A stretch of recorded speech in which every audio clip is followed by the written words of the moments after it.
The Gatewell Protocols. A World of Traditions. By Elton Gar. 3 years into his 4-year degree, Mason realized that $200,000 worth of college loans had bought him the chance to get hired at a job that wouldn't even pay the interest on that debt. Too deep in to quit, he tried his best to enjoy the last year before the weight of the debt crushed him while taking any class he could find that might give him an edge on that debt. But the college didn't have a class about having wealthy parents.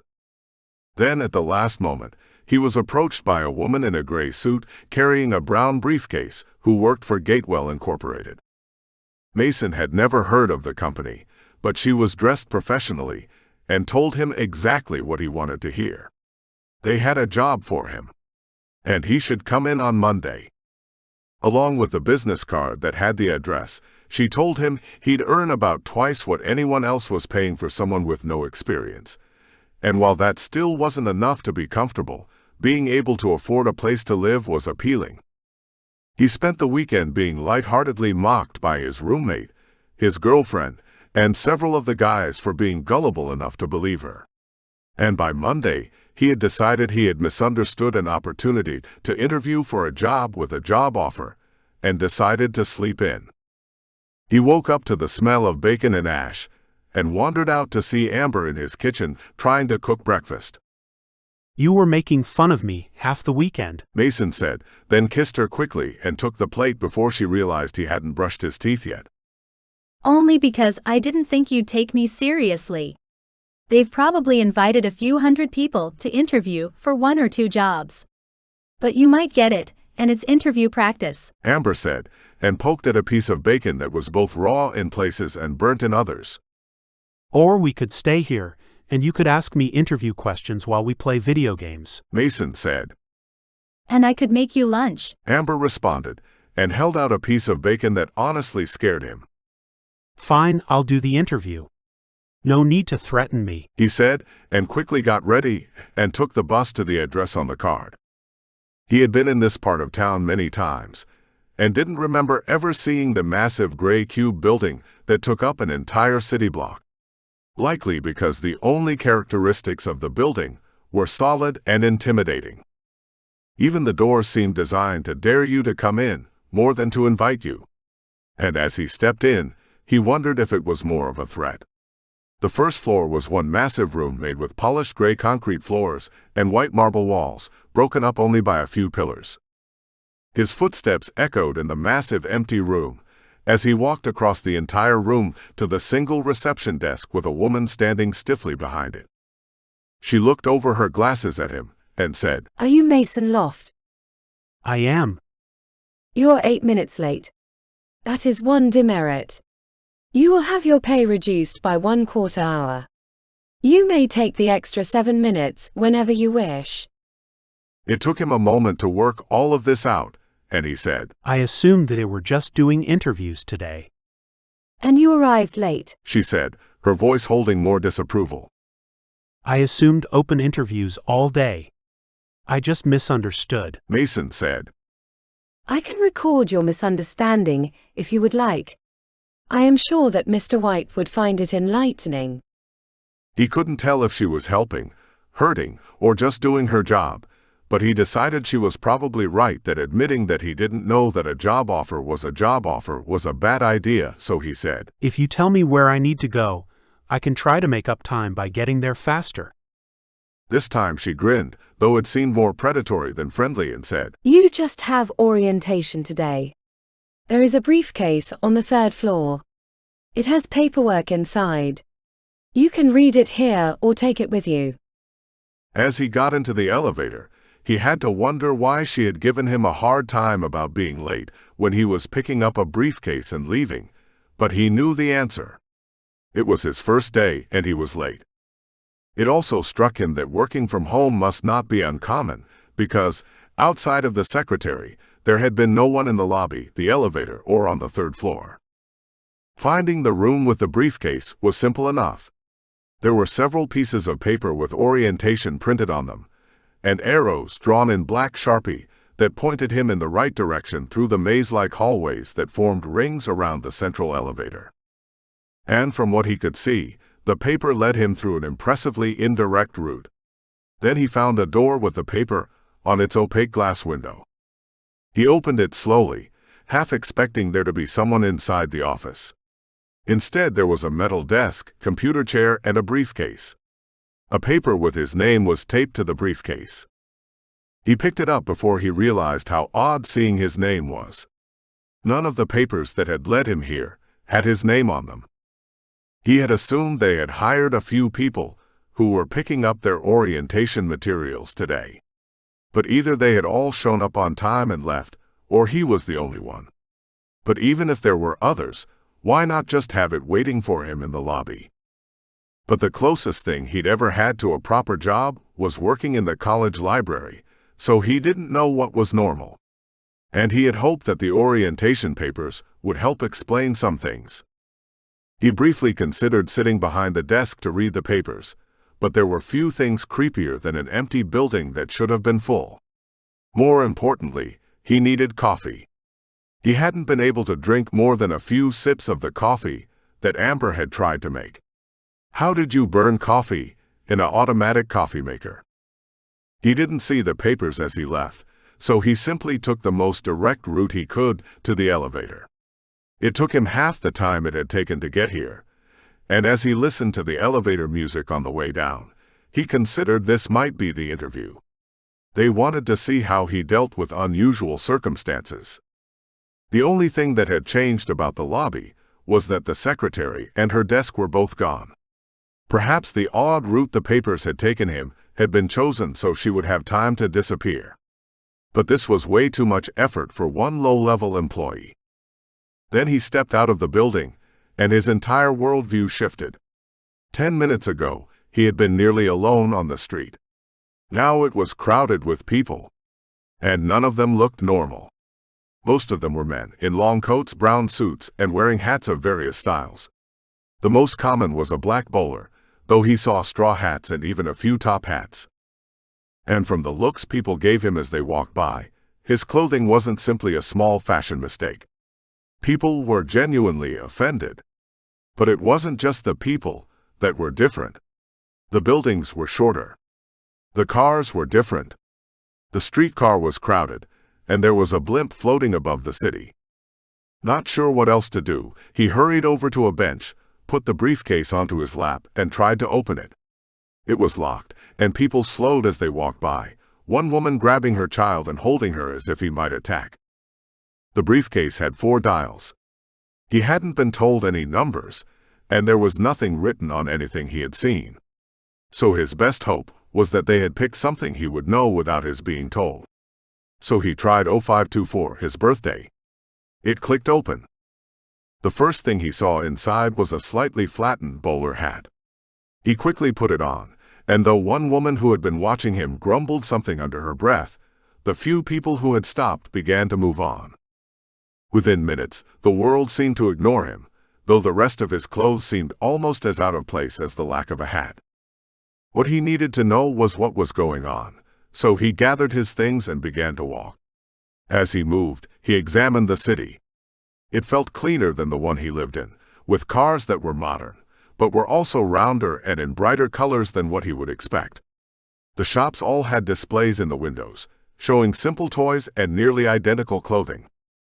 He spotted a cafe after about 2 blocks and went in. It reminded him a bit of the roadside diners he had seen in old movies, with the same round seats by the counter and the bright red bench seats at the booths. Even the waitresses wore large hoop dresses that no one in his world would wear. "Have a seat anywhere, darling," the waitress said, flashing a smile that he didn't think was as friendly as she wanted it to appear while looking him up and down as she did. They might not be offended by his clothing, but they clearly weren't impressed either. Since he needed the space, he sat at a booth and had barely opened his briefcase before the same woman appeared and said, "What can I getcha?" Coffee. The woman looked genuinely confused and said, "Is that some type of foreign food?" Well, that solved that. He wasn't staying in this world. And Mason's headache began to get worse, likely simply from the knowledge he wasn't getting any caffeine today. I just need something hot to drink. Mason said, hoping that they just had a different name, or at least black tea. We have roasted corn drink and roasted barley drink. She said, seeming calmer. The barley. Sorry about the slang. We used to have a corn-barley mix. They started calling it cornly, then it somehow ended up coffee. She nodded politely, clearly not caring, as she handed him a paper menu. He recognized most of the food, but he had no way to pay for the roasted barley drink, so he set the menu aside and began to look through the briefcase. The first thing he found was a stack of dollar bills of a type he didn't recognize, but based on the prices here, there was enough to live for a few weeks fairly comfortably. There were also 5 gold discs and 2 small diamonds. It also had a small first aid kit, a few basic tools, and of course the paperwork he was here to read. He pulled out one of the dollar bills, deciding that asking something stupid was better than getting arrested. He said, Are you able to break this? He showed her the bill, and she grinned more friendly than before and said, Depends on how much you order or how much you tip. At least some things were universal, and he ordered a meal more or less at random, since he didn't recognize anything on the menu. He then carefully opened the folder and pulled out the first page, uncertain if he should read it in public. Attention Mason Loft. Welcome to your first day with Gatewell Incorporated, the first multidimensional corporation to open a branch in Reality's 1721C. We are pleased to have you join our team. Today's orientation will cover an introduction to the company's history, values, and policies, a review of employee benefits and available resources, workplace safety and compliance procedures, issued equipment and materials. As part of your initial assignment, you have been provided with a standard field briefcase. This briefcase contains the following items: brown leather briefcase, durable, lockable, and designated as your primary care unit. First aid kit, basic medical supplies intended for emergency use only. Repair kit, multi-purpose tools and materials for routine adjustments and minor field repairs. Local currency, 1,000 units, equivalent to standard dollars for approved or necessary expenses. Emergency trade assets, 5 gold coins, authorized for barter where formal exchange systems are unavailable. Diamonds 2, compact high-value items reserved for exceptional circumstances or high-level transactions. Bowler hat, required as part of standard presentation attire. Nutritional health bar, sealed single-use. Emergency water bottle, 1 liter with filter. Pen 2 black ballpoint pens. Standard issue logbook. All items must remain in your possession at all times unless otherwise directed by your supervisor. Your assignment for the day is to deliver pages 13, 14, and 15 to Lisa O'Shea. You will find her at 11701B Reginald Moffat Square. We look forward to helping you succeed in your new role and encourage you to make use of the many resources available. Sincerely, Gatewell Incorporated. Below that were 11 more pages that held nothing useful, except that he had a per diem which would cover the meal, and he could use the currency as was needed, but if anything he bought was deemed unneeded, it would be docked from his pay. The gold coins were to be hidden on his person and used only in emergencies. The company's history, values, and policies didn't even hint at what it actually did.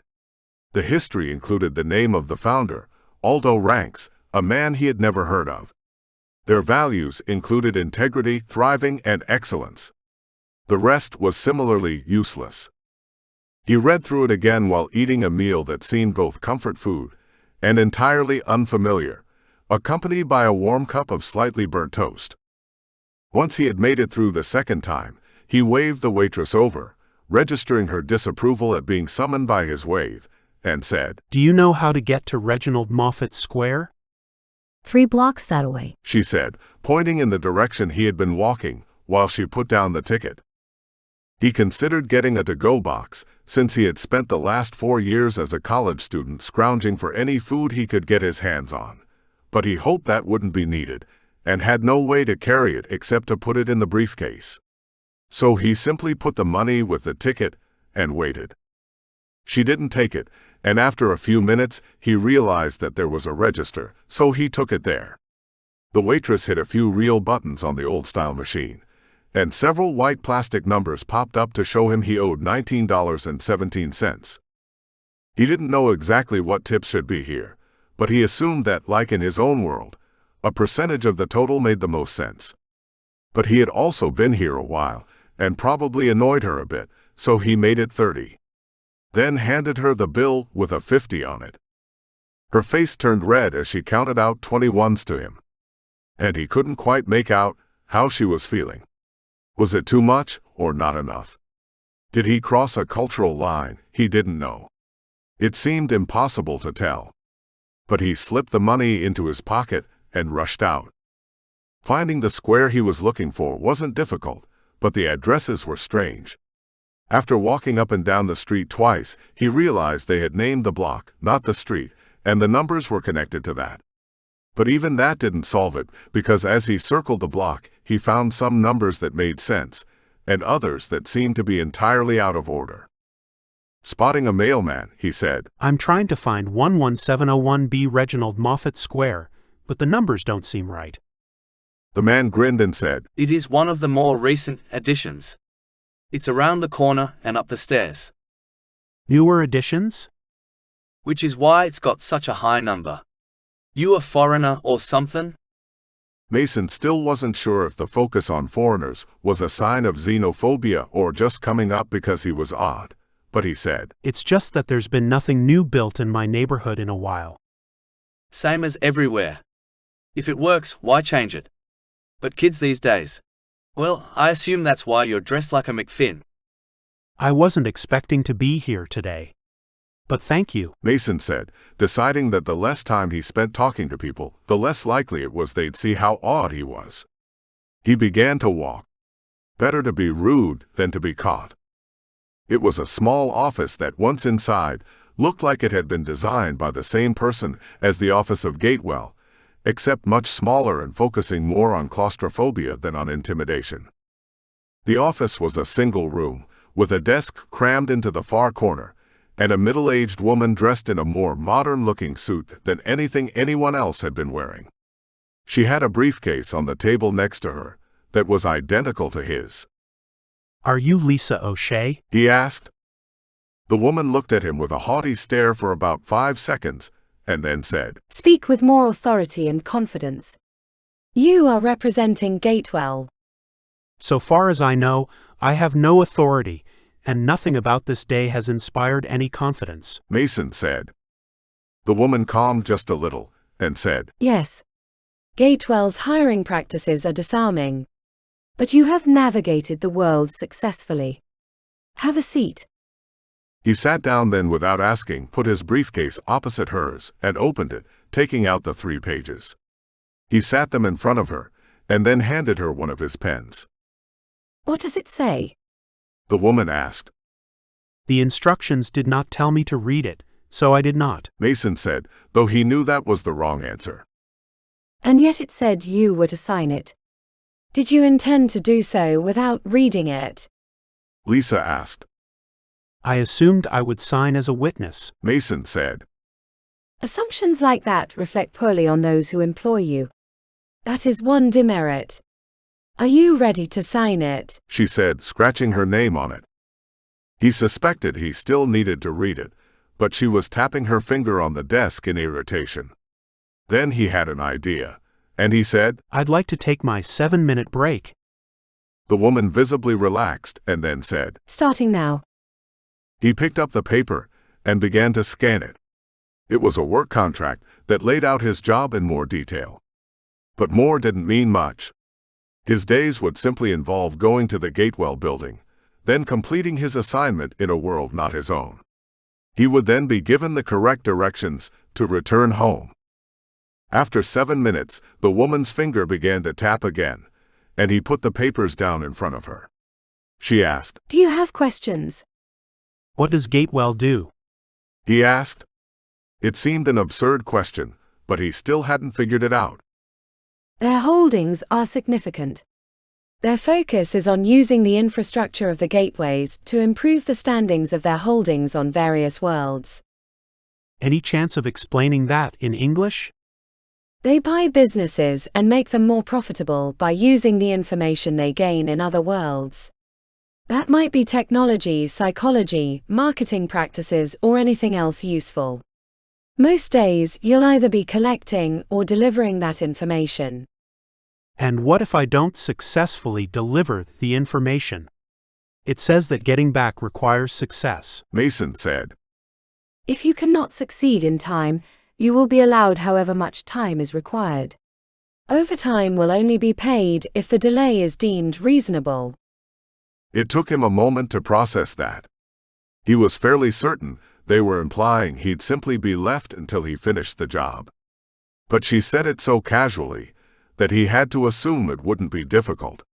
So he took his pen back, signed the paper, and handed it back to her. It's an excellent decision. The return door today is 4,376. Can you work that out? Same building I came in through. 4th floor. Look for the room with 376 on it. He said. You may enjoy the day here or return home immediately. Consider the cash a signing bonus. I understand you already spent $30. It was so casual that Mason almost missed the implication that they were watching him. But that was the least surprising thing that had happened today, except for Amber burning the food. Still, she had tried to cook him breakfast, and she had been right. So he spent a few hours shopping, trying to find useful things he could take back with him. Top of the list were a few gifts for Amber. She already had 1,000 shoes, but he had gone shopping with her enough times to know her size, so he bought a solid-looking brown leather pair that would last forever. He also got a necklace he assumed must have something precious in it based on the price. Finally, he bought 2 more hats that he thought looked better on him, and a suit so he would fit in. By the time he reached the 4th floor, he felt almost normal. Then he wandered for almost an hour among numbers that seemed random until he found 376. Perhaps they numbered them based on the order they were built. The office had a desk identical to the one from this morning. And as he stepped out, he found the papers on the wall that directed him here. He was home. Author's note. My plan is to do a mini-series of the Gatewell Protocols as Mason explores different worlds and tries to learn more about Gatewell and what they're really doing. So for this first episode, I wanted to focus on the central mystery of what is happening and why, as well as getting to know Mason. I hoped it worked, as I really enjoyed the odd mix of corporate normality and the strange world, and I think that there is plenty more to explore in that idea. But it's also the key problem. I've never actually worked in this type of corporate environment, so it's second or even third-hand information that I can only hope is close enough to reality to give that uncanny feel I'm going for. Thank you to my patrons, whose support helps immensely, and if you'd like more stories, and to get all the stories early, then consider joining the Patreon. There are over 100 patron-exclusive stories, and more every week. Thank you. Elton Gar.